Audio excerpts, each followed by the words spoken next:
Today I'll show you guys how I went an undefeated 7-0 in day 2 of the Clash Royale League.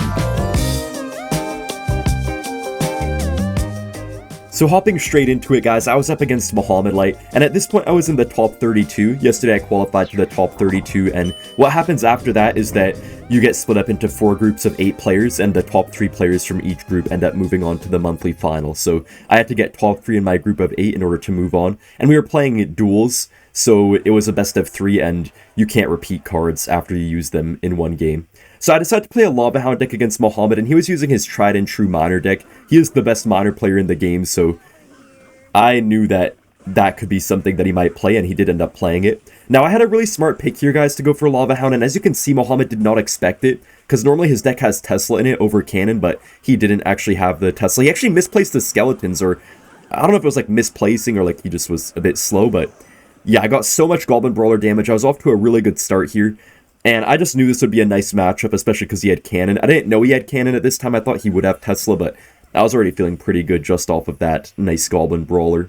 And I actually got a really good Goblin Cage right here. I didn't want to Lava right away because I knew that if I was too aggressive with my Lava Hounds, he could just pressure me a bit and get some damage. But I got a nice Cage, so I decided I might as well Lava Hound now since I already have the Brawler on the board that I knew he'd have to go ahead and respond to. I also knew that my Skeleton Dragons and Flying Machine could be really good in this matchup because I was pretty certain that he had Rocket, and I was actually right about that. But guys, the pick here was actually so incredibly clutch, man. Me and my coach did so well with this pick. So basically, the day ahead, me and my coach were kind of thinking about game ones that we might want to play against the different players that I would be facing. And against Mohamed, at first he was thinking that I should go for like a Boss Bandit, Ramrider Bridge Spam deck. But man, if I played that, I would have got absolutely cooked in this matchup. But we both thought together, and using our collective wisdom combined on Clash Royale deck picks, we decided to do Lava Hound because my coach realized that Mohamed didn't really have many Lava Hound counters in his arsenal. And also, I had not really played Lava Hound almost at all up to this point, so we knew that Mohamed wouldn't expect it. And we ended up getting a really, really good matchup here. I just went in for another Lava Hound in the back. There honestly wasn't a crazy amount of strategy to this match, but it was really just a game one that was kind of decided by the deck picks. And, you know, it's a skill to pick decks. People could just say, like, oh, you got lucky with matchups. Well, it's a skill to pick good decks, because a lot of people just can't do well because they're just not good at picking decks. And, I mean, yes, it was my coach who did most of the work, really. He did pretty much everything, but I did give my insight as well, and I helped him come up with some good decks, so I'm pretty happy with the synergy we had together. Because, guys, I just started working with a new coach in 2025, so I didn't honestly expect that I would do that well already at the start of this year, but you know, just getting in the top 32 is really nice for me. So yeah, I just kept on spamming the Lava Hounds here. Mohamed really just couldn't pressure me at all. I mean, he got a little bit of damage, he got a nice log there, but I got an Evo Valkyrie up high, pulling in his little Prince. And I just wanted to kind of split up my stuff, so I went for a Flying Machine down the middle. I didn't want to give him like a crazy Rocket or something by, you know, putting everything right next to each other. And I think I might have actually just cycled my Skelly Drags, and I think I got a second Lava Hound down on the board as well. Honestly, I don't even know how Mohamed was staying alive for this long, but I got the second Lava Hound down, and from here I knew that Mohamed was in pretty big trouble. I think I may have even gotten a Lightning down as well. Oh man, I was so happy at this point, guys, because it's really important to get that nice game 1 victory against a player like Mohamed when you know it's going to be really difficult. It's really just good to be in that early lead, and I was able to take the game 1 victory. Now guys, moving on to game number 2 against Mohamed, I decided to play a Hog Earthquake deck, and Mohamed was actually using a Goblin Drill Cycle deck with the Tesla. I honestly kind of expected something like this out of Mohamed, because when I saw that he played Cannon in the Miner deck, I knew that he was probably trying to save Tesla for a different deck, and I was actually right about that. We weren't really sure what Tesla deck he was going to use, but I had a feeling it could be Goblin Drill. And I just decided to play Hog EQ because even though I knew I wouldn't have a good matchup, I knew that I could probably have a high chance to just outplay. So I decided to play it anyways, and there wasn't really a whole lot of options for what decks I could use that wouldn't just be very predictable to Mohamed and his coach. So what I was trying to do here is just first identify his deck, and I pretty much knew exactly what he had after like the first 30 seconds of this match. The most important thing you have to do here, though, is to play a lot of cards on the field when you have that Mighty Miner down, because if you do that, you're then able to outcycle their Tesla and sometimes break through with your Hog Rider. So yeah, outcycle them right here. I went in for the Hog Rider. I went in for a pre-log as well. Was kind of thinking he tried to go for some loggable cards, but he actually got a good defensive drill. Maybe if I saved up for an Earthquake there, I actually could have got a little bit more damage. Mohamed did a really good job of staying alive so far in this match, though. He was not really taking much damage at all, and I feel like in this type of matchup, you just need a lot of damage in single elixir as the Hog Rider player. It's not like crazy hard to defend as the Hog player, but stuff like the Evo snowball drill pushes just get really difficult to stop, and they kind of poison chip you out as well if you don't just get that early damage. I decided to get the Mighty Miner down in the back. You can't really go wrong with it. But then I saw Mohamed also add Mighty Miner, which is kind of annoying for me, because then I knew that I wouldn't really be able to have an advantage in cycle, since he also had the 3-card cycle of the Mighty Miner. I maybe could have got an Earthquake on the Tesla, but I knew that my Hog was probably dead either way, and he played the Archers anyways, so yeah.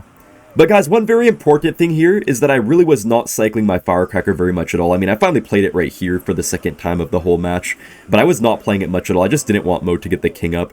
He actually got a really good Mighty Miner there, man. I can't believe that killed my whole Hog Rider. I got completely ruined by that. I don't know how his Mighty Miner had such a long range right there, but yeah, things were just not looking good for me here. I was able to prevent really all of his Goblin Drill damage, but I just was not getting anything going myself. And I feel like the main issue in this type of matchup for Hog Rider, guys, is that, yes, you could kind of start to outcycle them a little bit since he had, like, Goblins and not Skeletons, but he had the Archers, which gave him really good field control and also helped his cycle compared to something like a Goblin Demolisher that they oftentimes play. And also they have Snowballs, so even if you do outcycle them, all they have to do is just go for, like, Archers and a Snowball, and your Hog still gets 0 damage, so it's pretty rough sometimes. But even to this point in the whole game, guys, Mohamed still had not gotten his King Tower up off my Firecracker.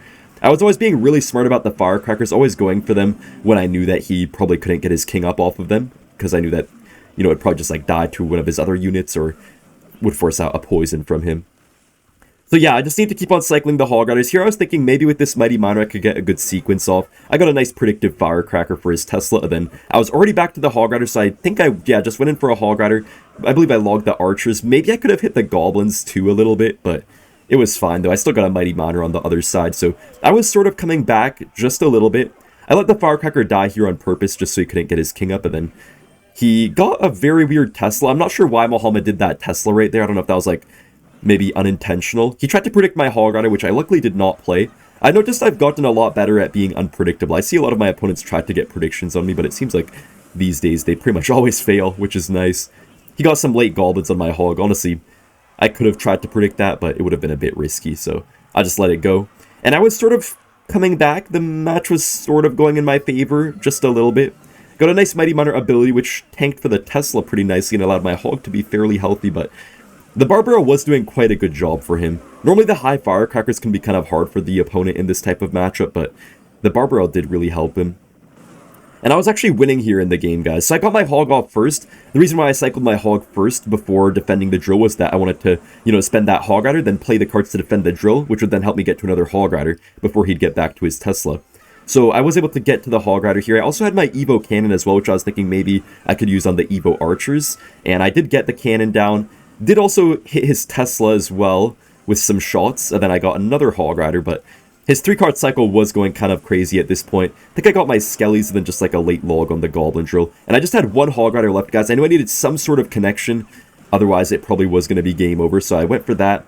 I tried to get an Ice Spirit down, I let the Mighty Miner lock, and that was game over. Honestly, I could have maybe stopped the Mighty Miner and won that game, but it was tough though. There was just too much happening.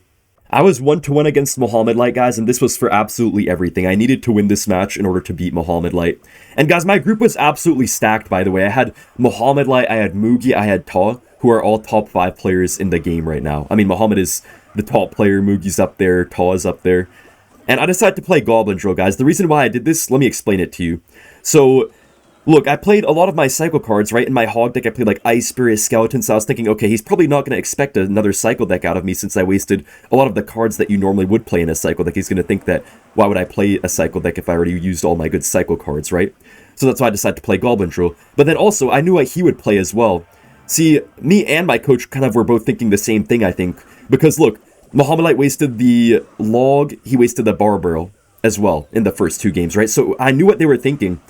Me and my coach have been using a lot of Logbait together, so I was thinking, okay, Mohamed is definitely going to make a Logbait snipe deck, and that's exactly what he did. He decided to play RG Monk with the arrows, the Rage as well, and the E-Spirit to snipe Logbait. So we tried to pick something that we knew could probably beat most of those kind of off-meta Logbait snipe decks with the cards that he had remaining. Because, I mean, there's not a whole lot that can beat Logbait if you waste Barbaro and Log, so we knew he'd run something like this, and Yeah, we were right. I mean, we didn't think he'd necessarily play RG exactly. We knew it could be an option maybe, but we just knew he'd play some sort of double small spell deck with like arrows and, you know, like a zap, a rage, whatever it might be. So I got a nice Goblin Drill here, actually pulling back his Monk, and then I think I got my Evo Snowball. Yeah, really aggressively, but I was hoping my Golden Knight could maybe get on the tower because of it. Got some good Goblin damage, and I just barely pressed the ability at 1 HP. I was kind of thinking here that he might try to get a bit of a push down with the Evo RG. I know he wanted to, but I knew that he didn't have the Elixir right away, and I was pretty good on Elixir myself, as you can see right here. So I just got a good Barbaro. He actually did go for that RG Monk push. I got some nice Goblins down, but he did have the Rage. And unfortunately, the Rage is actually really, really good for him in this type of matchup, because it allows him to just get those RG knockback shots, just knocking back all of my ground troops, and makes it really hard to DPS down the RG. Mohamed did also have pretty good answers for my Dark Goblin, but I was still managing to do pretty well. I got a really good Snowball. This is why Snowball is so good with Goblin Drill, guys. They're just able to push back pretty much anything they could try to distract or drill with. I was thinking here Mohamed probably would go in for our RG, so I pre-set up with the Evo Tesla, and I pulled the Monk to the side. I pulled the Monk to the side, guys, because I didn't want it to tank for the Tesla. So by doing that, I got the Tesla right on the RG, so it wouldn't waste its shots, hitting a Monk that wasn't going to take any damage anyways. So Mohamed did get his RG on the tower, luckily only one hit though, but it was getting a little bit closer here at this point. You know, Mohamed did have some decent answers to me too, but yeah, I got a really good Goblin Drill and the Goblins as well, because I knew he had no arrows, but I put my Evo Snowball a little bit early. Mohamed wasn't going to be predictable with the guards, but I guess I thought he would be, so went for that a little bit earlier than I needed to. And I just decided to keep up the pressure with these Dark Goblins. You know, I knew he'd have to probably Monk ability with the Dark Goblin being on the board, so that meant his Monk couldn't do anything against my Drill. And I believe I just got a Poison down, yeah. And my Goblins were just going crazy on the tower, man. His Hunter completely sold right there. And his Monk was already pretty much dead here, so I think I just decided to go for a Tesla just to finish it off and set up for a good defense. But it was going to be triple Elixir very soon, guys, so I was already getting kind of excited thinking I won this game. But little did I know what Mohamed had in store for me, man. Mohamed had some crazy pushes he was about to throw at me. I just wanted to play this game really safe, so I think I just got a nice defensive poison hitting absolutely everything. The defensive poison is really underrated, guys. Don't be afraid to spam those defensive poisons. You don't need to always defend them with just troops. If you always try to defend their pushes with troops, I mean, it works sometimes, but the poison just gets really good value. Can take down everything, and it just slows down their push. Really good. I think I got a nice Barbell. Yeah, I got a nice Barbell, then I believe I poisoned once again. Yeah. And I got a good Dark Goblin going down the middle, so I knew it would go for the Monk afterwards. And I knew Mohamed would probably Fisherman, so I got a really quick Evo Tesla, because I had that Evo Tesla hovered for his Fisherman. I bridge blocked the Monk so it wouldn't tank for my tower. And then here I was very concerned, guys. I had to get a very late Tesla down, and I think I got my Dark Goblin as well, but he got another RG down, and I did not have my Tesla back in cycle, so I had to go for a drill. Mohamed got an RG shot on my tower. I knew he had the Rage in cycle, but I still had to play the Goblins anyways. Got the Snowball down. Mohamed did get an RG shot on the tower. Got my Dark Goblin here just to snipe down that Hunter, and I knew I just had to lock in for a few more seconds, guys, to win this game. Just a few more seconds, man. So he got the RG down. I knew he had no big spell, so all I had to do was defend. Get a Tesla down. Got a Goblin Drill down, and I knew I could cycle to another Tesla using that 3-card cycle, so that's what I did. I got to my Evo Tesla, and guys, I somehow beat Mohamed Light. In the next duel, I was up against Taw, who is one of the best players in the game. Last year, he was pretty much doing better than anyone was in CRL. The only person who was really doing better than him was pretty much Mohamed Light. And I decided to play Goblin Drill in the first game. The reason why we picked this variation of Goblin Drill was because I was seeing that he also played a lot of Drill, and I picked a Drill variant that has a really quick cycle, so I knew that I could win in a Drill mirror matchup, and also I knew this deck would do pretty good against stuff like RG, or if he played Miner's Cycle, I knew that we could also do pretty nice.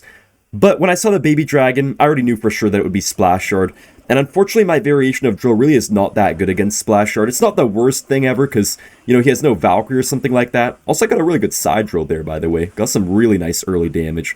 I was off to a crazy good start. I feel like that Graveyard by him was honestly pretty bad, a little bit too aggressive. But yeah, I knew this would be a pretty difficult matchup. Honestly, kind of a strange Baby Dragon by Taw. Not really sure why he went for that. But the thing about this matchup is that I had no poison to counter the Graveyard like you normally do with Drill, and also I had no guards either to be able to do much of anything else. So I just had to kind of get my Bombers down, get Logs and stuff like that to counter Graveyards, which really isn't the best because you guys know how Graveyard works, man. They just get the craziest RNG ever sometimes. Luckily, the offense is pretty good here for us, though, just because I knew this snowball would be super clutch in this matchup to always knock back the knights and the ice wizards and stuff like that to sometimes get some incidental logs with the goblin drill. The only issue is that Barbarian Barrel is actually one of the better counters to drill in the game. I mean, you fully counter it for just 2 elixir.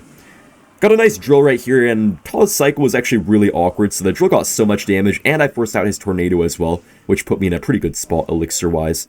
So I had really as good of a start as I could have hoped for, but little did I know, man, what was about to strike me here in a little bit, guys. It's just the onslaught of graveyards when you get to double elixir in this matchup. The thing is, they can pretty much spam as many graveyards as they want in this matchup, because you always have to spend so much elixir to defend the graveyards that they pretty much just always get in a cycle of spamming them, and you just never find yourself up in elixir, despite them constantly spending on offense. I got a really good snowball. Taw was honestly just not playing that well. I feel like his reactions were really slow, and he took so much damage that he probably didn't even need to take. I got a really good high Tesla here, and the Mighty Miner, kind of just trying to bridge block him, so that way my tower could actually focus on the graveyard, instead of getting stuck on like an Evo Knight or a Baby Dragon. Got a really good graveyard defense there, man, and my double Teslas were just going to absolute town on him. He did get a pretty nice cage on my Goblin Drill, though, so that was able to counter it pretty good. I got a Snowball down just to try to get some sort of damage, but it didn't really work out too well. It didn't really matter much for me, because I just wanted to spam as many Snowballs as possible, simply to get to that Evo Snowball. Once again, I got a really good bridge block. As you guys can see here, probably the most important thing I was doing was just getting as many bridge blocks as possible. But he still got so much graveyard damage, I feel like. I don't know, I didn't feel like he would get that much damage, but he actually ended up getting so much random chip. I got a pre-Tesla here set up, and then I think I went for a drill off to the side just to not get predicted by a cage. No, I went for it right into the cage, never mind. Yeah, I went for it right into the cage. He actually overcommitted with the bar barrel there, though. I think he probably thought I was about to snowball, but I didn't. Tesla was doing good work here, and I think I got, yeah, a second Tesla as well, just building the Great Wall of China with my Teslas. And he tried to set up the double Ice Wizard and everything. The thing is, without the big spell, I just couldn't really clear up the board very easily from his support troops, so they were kind of gaining on me a little bit, but I got a third Tesla down. And I got, like, yeah, 3 Teslas and 1 defense. Got another drill off as well. I just want to get a little bit more damage to make sure that I could 100% win the game. He got a good Barbara, but I did get my Snowball down. Unfortunately, he had a good NATO, though, so my drill really didn't get much damage at all. You know, one thing I think I could have done, guys, was I could have put Evo Tesla over the Evo Ice Spirit. My coach actually first put Evo Tesla in this deck, but I decided to put Evo Ice Spirit, and he also agreed I could put Evo Ice Spirit because we were thinking that the Royal Giant deck that Taw normally likes to run could be a threat. But if I had Evo Tesla here, I think it would have made it a lot easier to stop the graveyards, because Evo Tesla's actually really good against them. The double bombers pretty much took out this guy's entire counter push. I mean, okay, not the entire counter push, but like, they bombed a couple of things, you know, they killed the Goblin Brawler and everything. Got a second double Tesla down. Taw got a okay poison hitting my Tesla, but he didn't hit the bomber, he didn't hit the second Tesla, so stuff was not looking too bad for me. With only 20 seconds left, I was up like 800, so I was feeling pretty good. I just had to cycle back to my Mighty Miner here for this Evo Knight. I thought my tower was on the graveyard, but it was not on the graveyard. And then his skeletons got so much chip. I got maybe a second early Snowball. Bro, you know why I lost? It's because I didn't realize my tower was not on the graveyard. Like, it took me like 0.1 seconds to register, then I went for like a 0.1 second late log, and that just made me take like 600 damage. Guys, it was not looking good for me at this point, because Taw has one of the best coaches in the world, and he's one of the best players in the world, so I needed some sort of miraculous comeback here. He decided to go for the Zap, so I believe I cycled my cannon, yeah. It's actually not a terrible play to cycle your cannon with this deck, because it's only 3 elixir, and you have plenty of other good defense. If they try to, you know, go for piggies, you have Bowler. If they go for a balloon, you have Inferno Dragon. And I decided to play E-Giant here while my opponent, Taw, decided to go for a balloon deck. This matchup is okay, like, well, I mean, I guess the thing that's pretty good about it is that the E-Giant wrecks their Inferno Dragon, and I knew my Inferno Dragon would be pretty nice in this matchup too. The only issue is that I had no Goblin Hut or anything like that for a secondary air defense card, but I knew that I would feel pretty good here in this matchup. I think I had a pretty good matchup here, so I was thinking as long as an Inferno Dragon doesn't do me dirty, I should be good. He actually got a pretty decent Monk Balloon push, or at least I thought it would be pretty good for him, but he popped the Monk ability like a second late, so my cannon didn't quite kill itself in time for him, and I was able to get my king up off that balloon. That was honestly a pretty big mistake by him to go for that balloon right there, I feel like. Maybe if he popped the Monk ability earlier, I wouldn't have got my king up, but I feel like even then I might have still just barely been able to.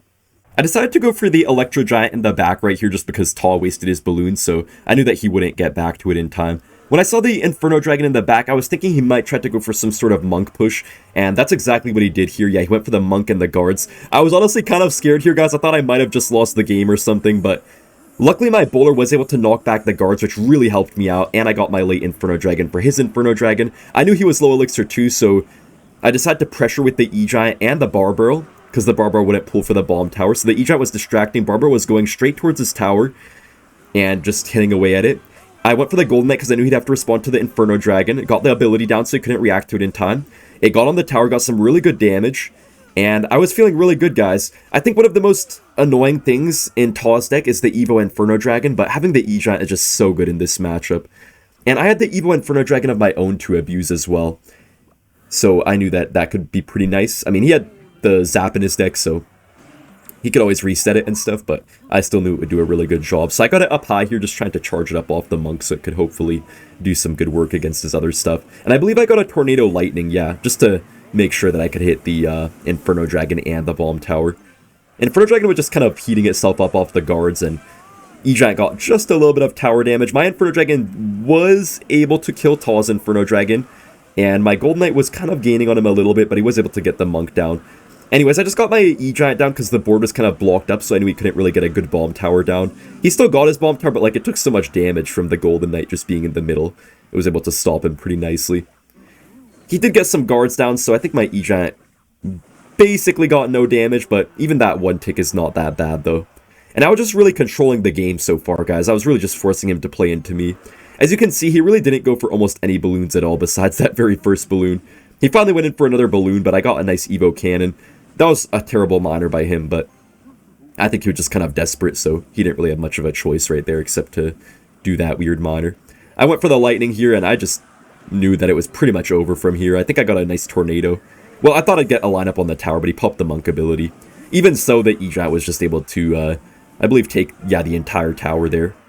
And finally, guys, moving on to game number 3 against Taw, we were 1-1, and I decided to play a graveyard deck with the arrows and the witch. It's not really a splash yard deck, it has no tornado or anything, but just like a more simple graveyard goblin hut deck. I do like this type of graveyard deck quite a bit more than the tornado ones, because I feel like with tornado in this graveyard deck, you have such an awkward cycle, you know? You have like, 4 spells, you have graveyard, poison, bar barrel, and NATO. That just makes your cycle so awkward, so I really do like having no arrows in this deck.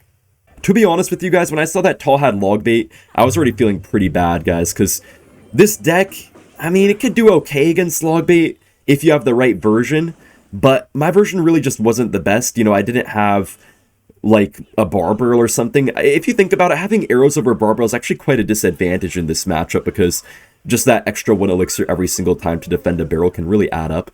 And I wasn't even going to use the arrows against the princess at all anyways, so arrows wouldn't have an advantage in that regard.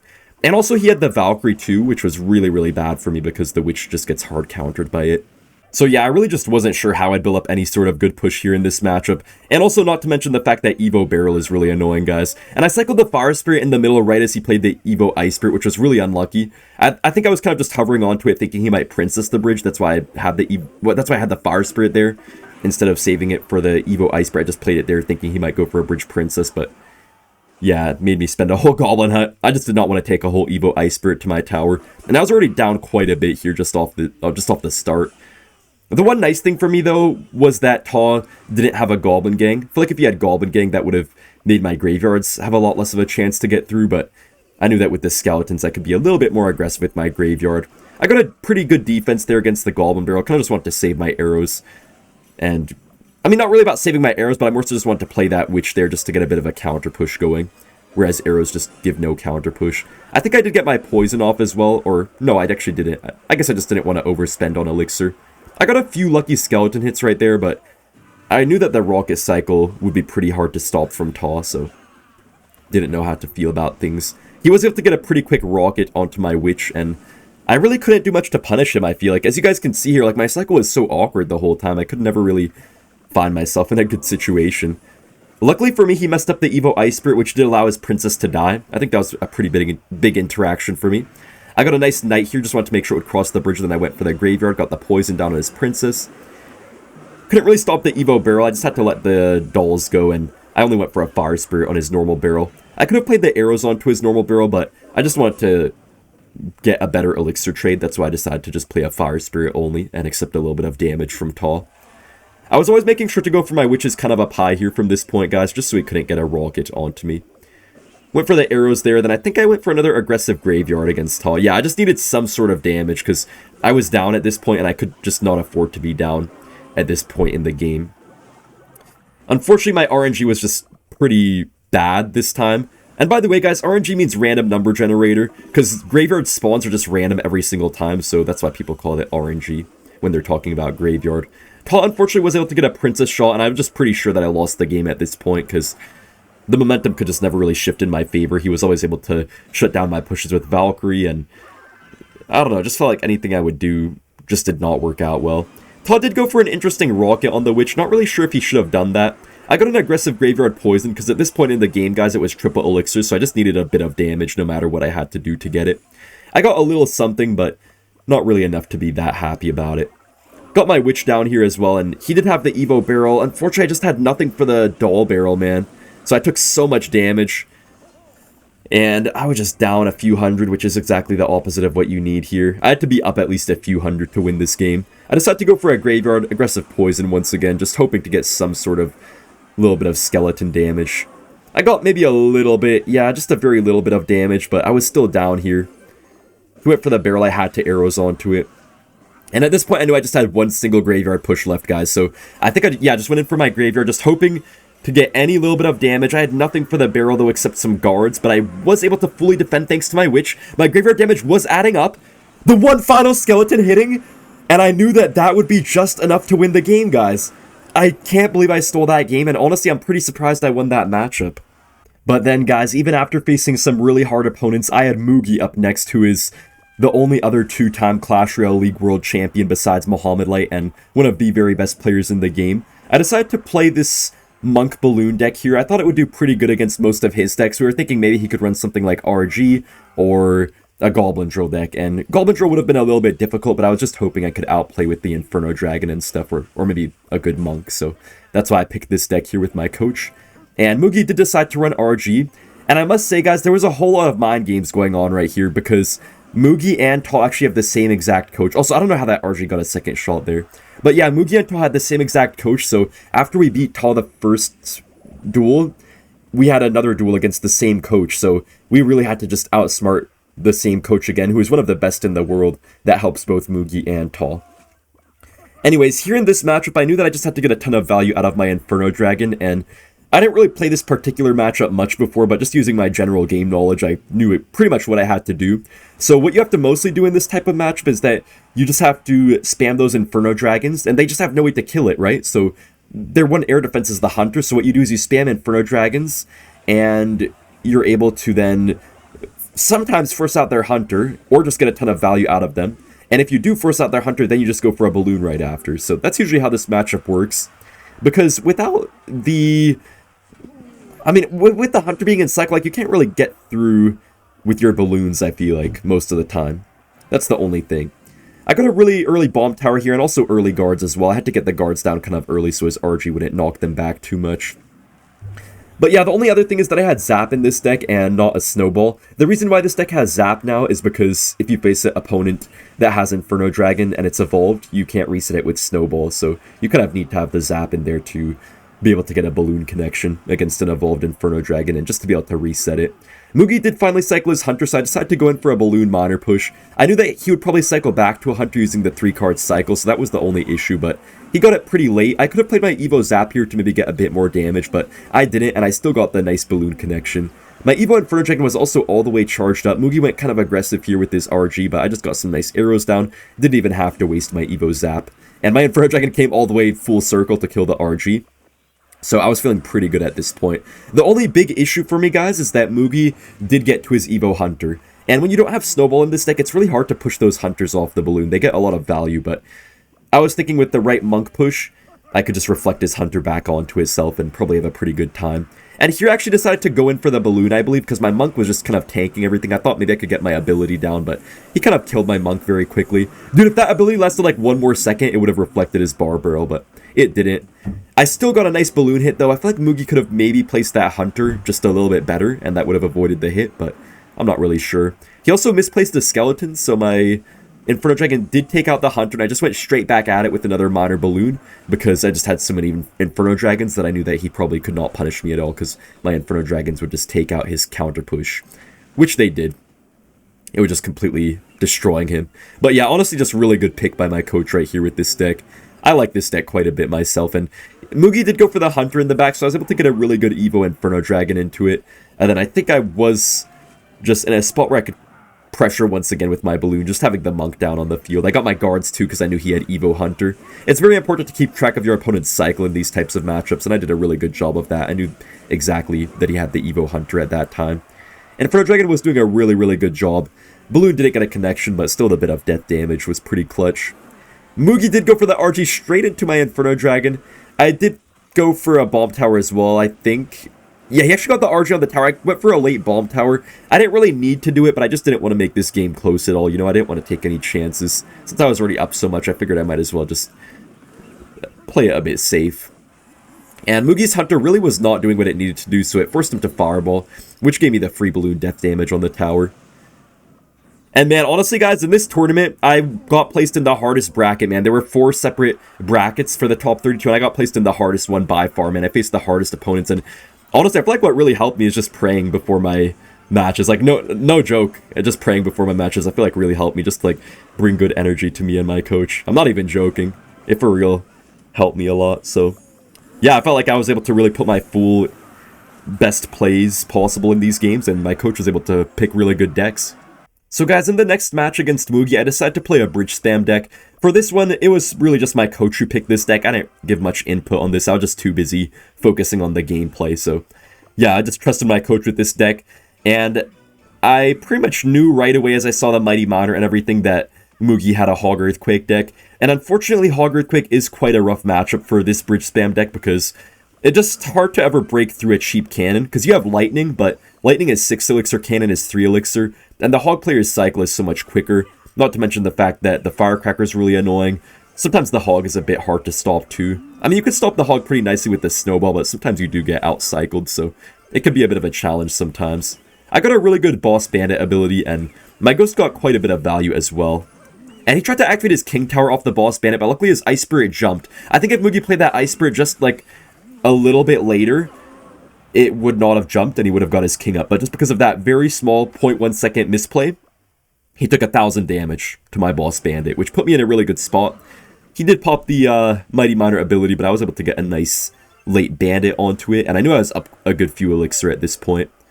I mean, I will say, guys, I said there's not much of, you know, Hog counters in this deck that I was playing here, but I guess the one really good Hog counter is actually the Evo Executioner, because it can fully counter a Hog Rider. So I did decide to go for the Evo Executioner in the back. I just wanted to build up a nice big Boss Bandit push. And I had my Ram Rider or Boss Bandit ready if he tried to pressure with the Hog on the left side, but he was down a few elixirs, so he just opted to defend. I had to support this Executioner. I mean, I'm not going to let... I was not going to let a whole Evo Executioner go to waste. I also popped my Boss Bandit ability just to reset the charge of the Mighty Miner. But yeah, guys, I swear, man, just like praying and stuff. And man, I don't know, it just put me in such a good spot, such a good mood and everything. God was with me for real, man. But yeah, I got so much damage there, and I was just feeling so good at this point. I knew that Mugi could still come back, though, because he decided to go opposite lane as me. And going opposite lane in this matchup as the bridge spam player is really, really bad, because then you just have to always overspend on their Hog Riders. And Mugi actually got a really good Evo Firecracker, but luckily we held it just to one shot. But you can see he already got so much damage just off of one little Hog push with the Firecracker. Because when you go same lane, you just are able to stack up the troops a lot, like your bandits, your Boss Bandits, Executioners to block their Hog Riders. But if you go opposite lane, you just always have to overspend so heavily to stop the Hog Riders, at least most of the time. So here I actually decided to go same lane with the Executioner just to block up everything and not allow him to get a good Hog. He still went for it anyways, but I was able to get a Boss Bandit to get my king up and then a really good Evo Snowball. I kind of wanted to save the Evo Snowball for offense, to be honest, but I was fine playing it on defense there just for the sake of getting my king up.